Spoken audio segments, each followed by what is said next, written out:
Sejam bem-vindos a mais um vídeo. O meu nome é Maurício Bacar, sou astrólogo, numerólogo e também terapeuta. Vamos falar hoje sobre Hipócrates, pai da medicina, considerado o pai da medicina moderna. Então vamos falar desse personagem que nasceu lá por volta de 460 a.C. e teria desencarnado, falecido ali por volta de 370 a.C. também.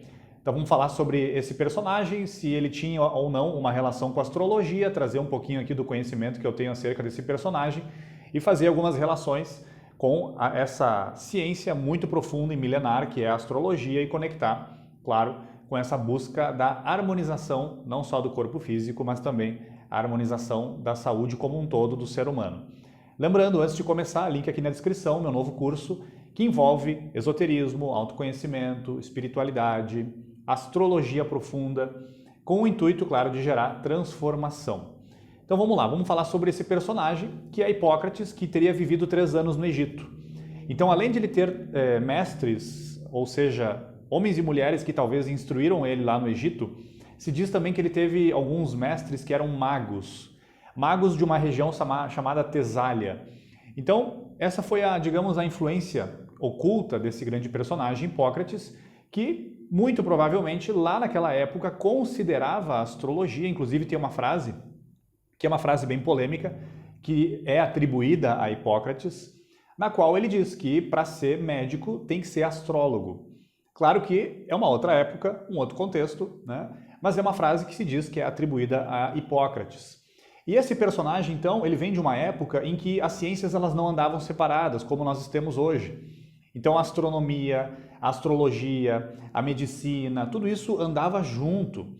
A própria arquitetura há 2, 3 mil anos atrás, a arquitetura andava junto com a astrologia, andava junto com a alquimia. Então com o tempo essas ciências foram se separando.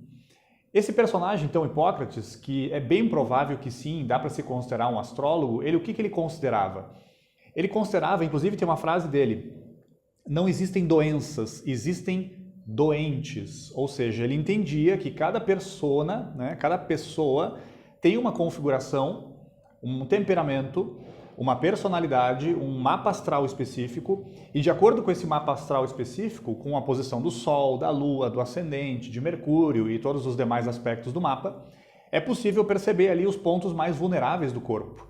E claro, dependendo do movimento dos astros também em relação ao próprio mapa de nascimento, seria possível, inclusive, perceber ali quais são aqueles sintomas, o que aqueles sintomas estão querendo dizer e qual que é o símbolo que esse sintoma está querendo mostrar. Qual é a ideia por trás? Qual é, de fato, a causa desse sintoma? Então, como o próprio Hipócrates dizia, não existem doenças, existem doentes. Cada pessoa teria um desequilíbrio específico. Cada ser humano teria uma desarmonia específica, porque justamente a falta de saúde é justamente a falta de harmonia. A falta de saúde é uma falta de ordem nos 4 elementos que inclusive Hipócrates a princípio considerava, o elemento terra, água, ar e fogo. Então esses 4 elementos, que era a forma como os antigos observavam o ser humano, não somente do plano físico, o elemento terra, os antigos observavam o ser humano de uma forma muito mais integral. E dessa maneira, olhando o ser humano e o conectando com essa linguagem cósmica, que era a astronomia, que é a linguagem dos corpos celestes, e com a astrologia, que é a linguagem simbólica dos corpos celestes, esses antigos, inclusive provavelmente Hipócrates, observavam os signos da configuração astrológica das pessoas, os planetas mais proeminentes nesses mapas, e esses planetas e esses signos representavam algumas partes do corpo. Então os antigos, inclusive isso a medicina chinesa trabalha com isso, enfim, cada parte do nosso corpo ela está conectada com um chakra, está conectada com uma cor, está conectada com uma nota musical. Cada parte do nosso corpo estaria conectada a um signo, a um planeta. Então os antigos tinham muito essa visão mais completa do ser humano. E tem algumas máximas de Hipócrates que trazem bem à tona essa visão um pouco diferente do modelo atual de olhar para o ser humano, não só através da medicina, mas através de outras áreas também. Tem uma frase que é bem específica de Hipócrates, ele já deixou claro para nós isso há quase 2.500 anos. Ele diz que é melhor prevenir do que curar, ou seja, é melhor, lidar bem com os 4 elementos, ordenar bem a parte física, ordenar bem a parte energética, equilibrar a parte emocional, educar e concentrar a parte mental, é melhor fazer isso do que curar. Essa é uma máxima de Hipócrates. E tem uma outra máxima dele também que ele diz o seguinte, que é bem conhecida também, né? Que ele fala que faça do seu alimento o seu medicamento. O que alimentamos, né? Com o que nos alimentamos? Ou qual é o alimento que eu coloco no meu corpo? Ok, isso é muito importante, sem dúvida nenhuma. Agora, com o que eu estou alimentando a minha mente? Quais são os filmes, seriados, notícias, frases, livros? Com o que eu estou alimentando a minha mente? Com o que eu estou alimentando as minhas emoções? Boas conversas? Conversas desnecessárias? Com temas que só despertam em mim a raiva, a separatividade, o ódio? Ou eu estou alimentando o meu plano emocional com gratidão, com amor, com bondade? Vale para o plano energético também. O plano energético é principalmente expressado através da nossa fala. O que eu falo é realmente algo bondoso, algo generoso? E o que eu faço também? Isso tem boas intenções? Isso ajuda? Isso não ajuda? Então Hipócrates dizia, faça do seu alimento o seu medicamento, mas nós temos que considerar que não é somente um alimento físico, é muito mais do que isso, porque os antigos observavam o ser humano através dos 4 elementos. Corpo físico, corpo energético, plano emocional, sentimental e o plano mental, que seria o mais importante da gente cuidar, porque se o plano mental tem frestas, se o plano mental tem fissuras, se o plano mental tem algumas brechas ali, isso dá lugar para interferência nos outros planos que seriam mais densos, o plano emocional, o plano energético e, como consequência, o plano físico. Então, por isso que os antigos consideravam a astronomia e a astrologia, porque entendiam que essa linguagem cósmica ela está buscando explicar também o funcionamento desses outros campos, o campo energético, emocional e mental. E muito interessante que há 2.500 anos atrás, aqui 2 dicas que Hipócrates dava, né, e que não é nenhuma novidade, né?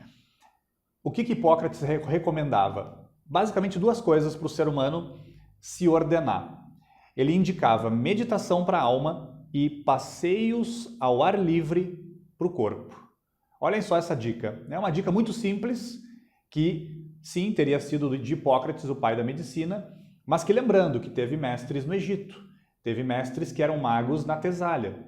E ele recomendava isso, meditação para a alma e passeios ao ar livre para gerar uma condição física adequada. É claro que existem muitas outras dicas, não só de Hipócrates e de todos os médicos e médicas da antiguidade que nos deixaram aí uma lista, né, bastante considerável de dicas para a gente manter esses 4 corpos bem alinhados, esses 4 corpos bem harmonizados. E por que tudo isso é importante, né? Falar do pai da medicina, falar dos 4 elementos, falar dessas relações das áreas do conhecimento que antigamente não estavam separadas. Por que isso é tão importante?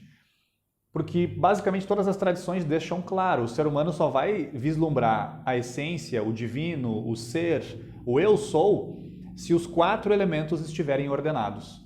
Se esses 4 elementos estão ordenados, a luz ela passa. Se esses 4 elementos não estão ordenados, essa luz vai ficar ofuscada e vai ficar escondida.